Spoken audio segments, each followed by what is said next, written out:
It was a sad day at Microplus Engineering in Stourbridge because you had some old Miyanos. How old were they? Approximately 30 years old. Still going? They were still going strong? Yep, couldn't fault them. Still going strong, but it just came to the time where they had to go and be upgraded. So what was the obvious choice to replace them with? More Miyanos, of course. There you go. So you've got two. They're B&A 42s, but two slightly different configurations. Yep, both 42s. We've got the B&A 42 SY5 here, and to my right we have the B&A DHY3. Now I'm going to put it on the spot here. What's the difference? This one is twin spindle single turret with a 12-station turret. All stations are driven, and the DHY3 has a 8-station main turret, a 6-station sub turret, and all the stations on the main turret are driven. Okay. So you're able to manufacture really complex parts? We can do, but we tend to go for the medium to complex, to be fair. So this is what we needed to check our boxes.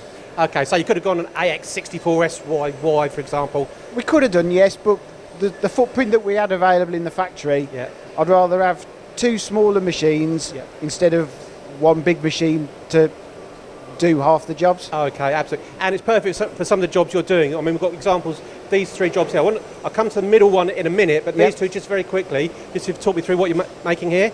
First of all, this aluminium part here, we make this on the DHY3. We're getting a shorter bar remnant, so the batch size isn't quite justifiable for the sliding head, so we've moved it over to that. This is apart from the construction industry. Again, shorter part, more ideally suited to a fixed head, but our previous fixed heads didn't have live tooling, so we were running them on the sliders, and it's just a fixed head part that is ideal. Written all over it. Yep. A few things that have come out from what you said about these components. First of all, shorter remnant. Yep. A typical bar end off a sliding head machine, you're looking at 300 millimetres plus. Off the IMCA bar feeds on the fixed heads, I'm getting in between 1 to 125 bar. Right, so a big I mean, you're running these 24/7. Yep. So a lot of bar, a lot of saving. Yep, especially with the way the material is at the moment, scarcity, cost. You need to get as much out of that bar as possible. Okay. Now, next point, with the aluminium, you said about tool wear as well. Mm-hmm. I mean, that's next to nothing. That on aluminium parts, the Miyanos are that rigid. I'm not changing any offsets at all. Right. Holding 10 to 15 microns all day. Yeah, that's what you want, and it's also controlled in terms of thermal growth, because I understand they've got a bigger coolant tank, so that helps in terms of holding those. Yeah, it's as long as the parts are nice and cool, they're holding size. Okay. Now, also in terms of saving money, you can run non-ground bar through these machines. Yeah, the other problem we had with all our aluminium parts is that every bar that we were putting on them, we were pre-grinding in our grinding shop over the road. Right. So, take the guide bush out of the equation, I can run the standard bar stock on the Miyanos all day long. Right, but you're in a lucky position because you've got your own grinding facility anyway, but you still need... It's still a cost saving to us even though we've got our own bar grinders. Right, okay. Another thing, because you've got the driven tooling, the twin spindle, and turret, one single turret and the twin turret in there, so you've got a nice complex machine, but another part is, you've got your eco badge, haven't you? You're saving a bit of power. Just a bit. These two machines combined are using less than one of the old Miyanos. Wow. So another huge cost saving. Yep.